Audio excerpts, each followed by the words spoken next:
Bonjour, Mady de Nantes. Est-ce que vous pouvez vous présenter? Alors bonjour, je suis Mady de Nantes, je suis médecin généraliste et je travaille dans une maison de santé pluriprofessionnelle, la maison de santé Pyrénées-Belleville. Voilà. Et je suis aussi la présidente de la petite association autour de notre maison de santé qui s'appelle le Pôle de santé des Envierges et où il y a plus de professionnels de santé que dans notre petite maison de santé. Merci. Vous faites partie donc du collectif professionnels et de patients pour la refondation du système de santé.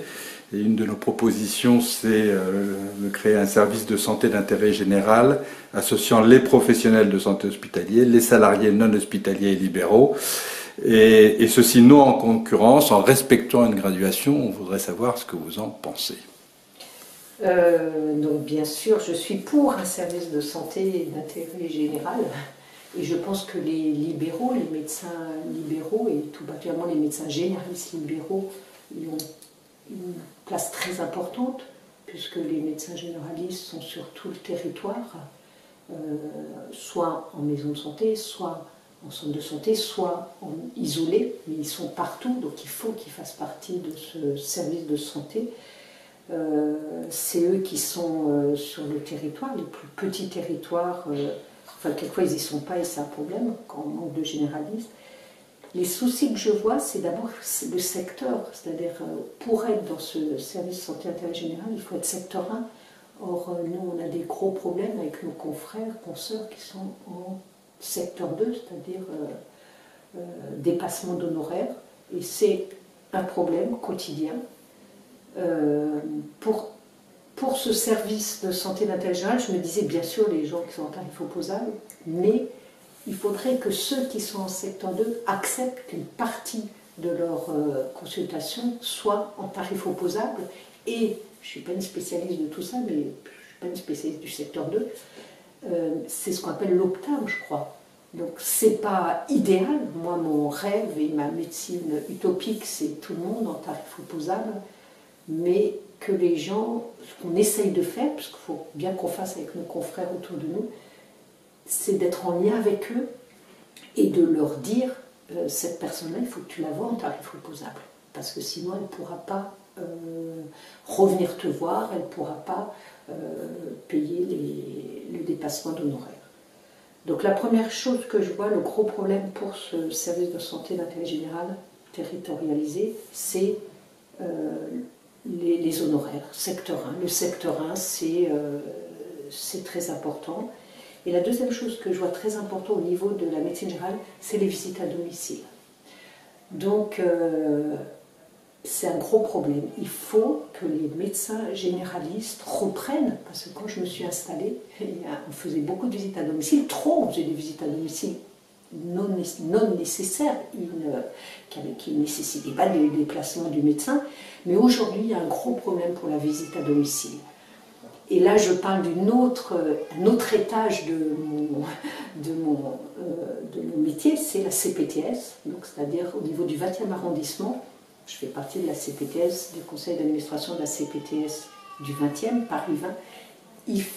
On a monté un groupe visite à domicile, avec l'idée que tous les patients qui ne peuvent pas se déplacer, donc c'est des patients complexes, lourds, parfois en fin de vie, puissent avoir un médecin à domicile, et mieux qu'un médecin, une équipe soignante à domicile. La médecine moderne s'exerce en équipe pluriprofessionnelle. Comment souhaitez-vous développer le pluriprofessionnel en ville? Alors le pluriprofessionnel, c'est l'ADN de notre maison de santé, d'une maison de santé pluriprofessionnelle. C'est vraiment là on a un bébé, on voit aussi des bébés, on a un bébé qui pleure à côté. C'est vraiment la base de nos prises en charge, tout particulièrement pour le domicile. Là, je parlais du domicile tout à l'heure. On ne peut pas faire de maintien à domicile, de visite à domicile, à mon avis, si on est seul. Il faut qu'on ait l'aide. Nos premiers associés dans la visite à domicile, c'est bien sûr les infirmiers, infirmières, qui vont éventuellement voir les personnes tous les jours, 2 fois par jour, parfois 3 fois par jour dans des situations complexes de fin de vie, ou parfois 1 fois par semaine. et qui font qu'on sait que je suis médecin traitant. Là, en ce moment, d'une patiente qui vient d'avoir 100 ans, elle va bien, mais elle a des troubles cognitifs, elle a des traitements à prendre. Les infirmiers passent toutes les semaines pour faire un état des lieux, vérifier, l'aider pour son pilulier, pour qu'elle n'oublie pas les médicaments. Et en fait, cette patiente, je la vois très peu à domicile. Quand c'est nécessaire, les infirmiers me demandent d'y aller. Quand il y a un problème question, un problème médical, j'y vais. Mais je leur ai, entre guillemets, confié cette patiente. Et c'est eux qui gèrent ce maintien à domicile. Ou plutôt, on le fait ensemble, avec le kiné, qui va à domicile aussi. Elle a 5 étages sans ascenseur, donc il faut qu'elle puisse être mobilisée. Et les auxiliaires de vie, qui ne sont pas dans le système de soins, mais qui sont des éléments très importants du maintien à domicile. Alors l'équipe Pluripro, le week-end, il y a 15 jours, j'étais aux journées de Saint-Malo des maisons de santé pluriprofessionnelles, et j'ai entendu cette phrase, donc je reprends. Le médecin qui était un homme orchestre devient un médecin chef d'orchestre. Alors, c'est à réfléchir, parce que déjà, c'est pas un homme, c'est une femme aujourd'hui. On est quand même beaucoup de femmes dans le soin, mais on n'est pas que des femmes.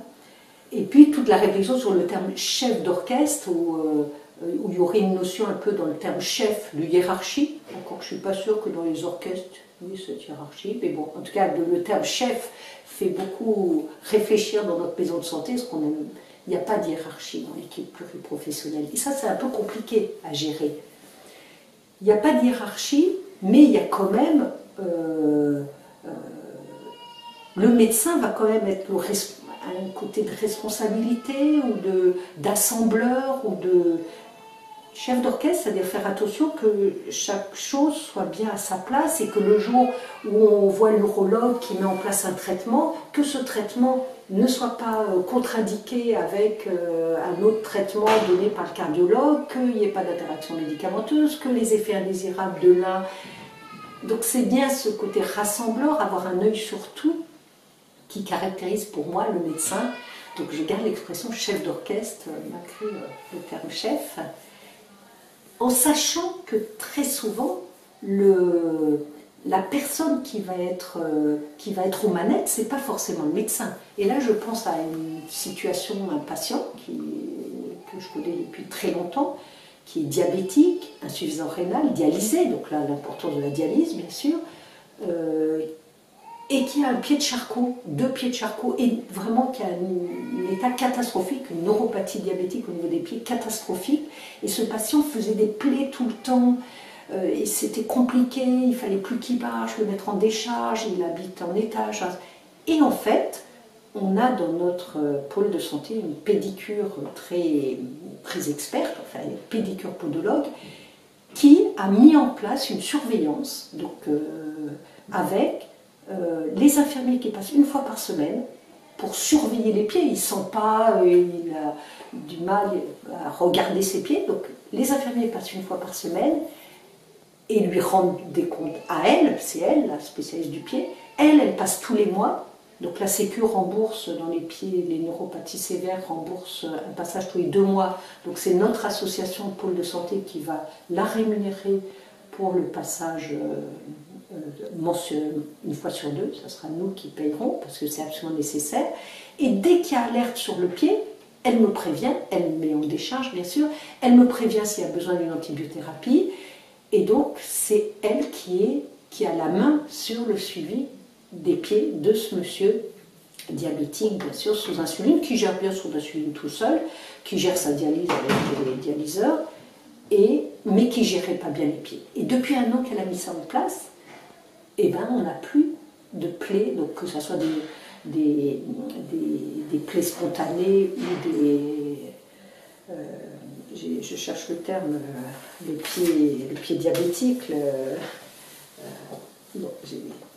Et depuis qu'elle y va, eh ben, on n'a plus de maux perforants plantaires. Il n'y a ni maux perforants plantaires, ni plaies de frottement. Alors dans notre pays, il y a beaucoup de difficultés d'accès aux soins. même beaucoup d'inégalités sociales de santé. En quoi une maison de santé pluriprofessionnelle permet d'améliorer la situation?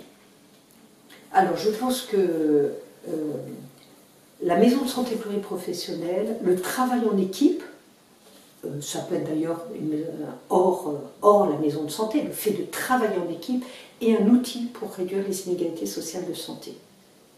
Mais d'abord, au niveau de l'accès aux soins, il faut absolument qu'on trouve une solution sur ce problème des complémentaires. On a une sécurité sociale solidaire, on paye en fonction de ses ressources et on reçoit en fonction de ses besoins. Ça n'existerait pas qu'on dirait que c'est impossible et que c'est utopique.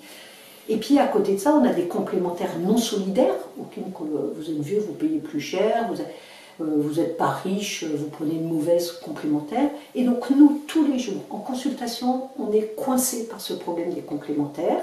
Soit des gens qui n'ont pas du tout de complémentaires, soit pour une histoire de non-recours. Ils ont droit à la CSS, mais ça s'est arrêté, ils n'ont plus les papiers et tout.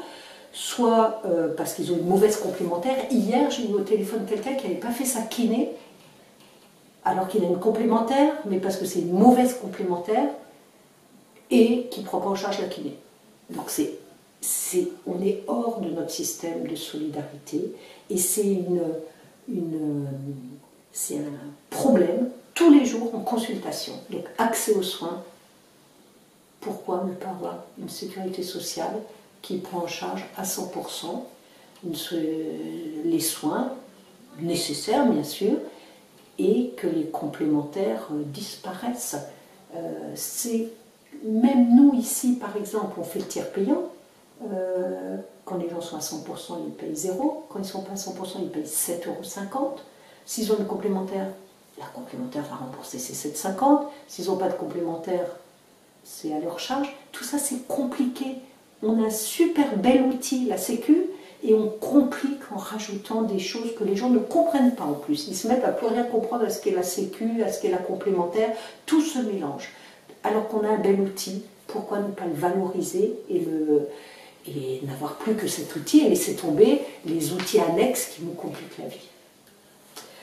Donc ça, c'est pour la Sécu. Pour les inégalités sociales de santé, donc ça fait partie de notre projet de santé dans cette maison de santé.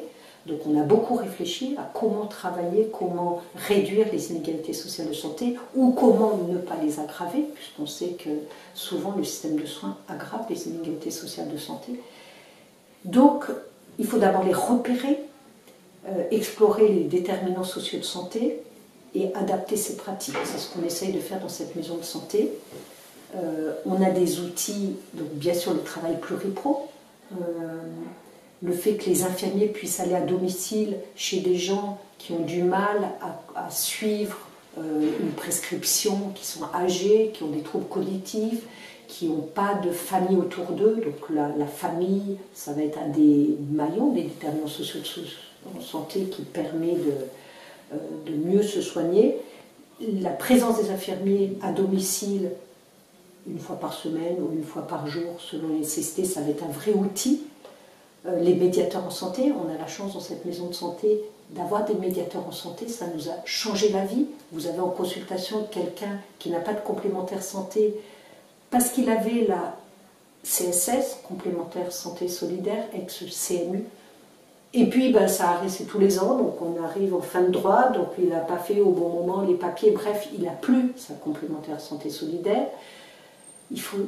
On est coincé sur les examens qu'on peut demander, les traitements, rupture de traitement.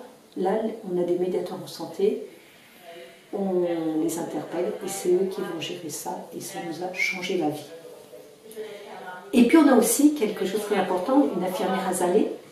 Donc l'infirmière azalée, c'est infirmière en éducation thérapeutique. Et ça, c'est génial, et c'est aussi un outil pour réduire les inégalités sociales de santé, c'est-à-dire prendre du temps pour expliquer, du temps pour parler, du temps pour écouter. Et ça, c'est quelque chose de très précieux. Juste une petite discrétion, c'est que les études ont montré qu'on passait plus de temps avec les CSP+, qu'avec les CSP-.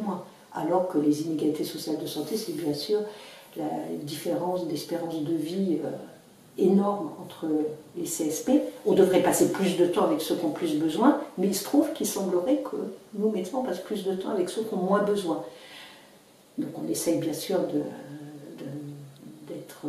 d'avoir des consultations équitables, on passe plus de temps avec ceux qui ont plus besoin, mais une infirmière azalée, elle va pouvoir prendre le temps, s'arrêter et travailler sur quelque chose, sur lequel on est en train de travailler en ce moment, c'est la littératie en santé, c'est-à-dire comment me débrouiller dans le service, me débrouiller dans le système de santé, comment l'utiliser bien. Et la littératie en santé, je pense que c'est sûrement pas les médecins seuls qui peuvent trouver des solutions, c'est justement l'infirmière azalée. Et alors je connais moins ce qu'on n'en a pas ici, mais c'est sûrement un outil, l'IPA, et puis tout ce qu'on organise avec nos médiateurs en santé, et aussi avec nos usagers en santé. Tout ça, ce sont des outils, donc je vais un peu vite, mais des outils pour lutter. Et j'ai oublié les accueillantes.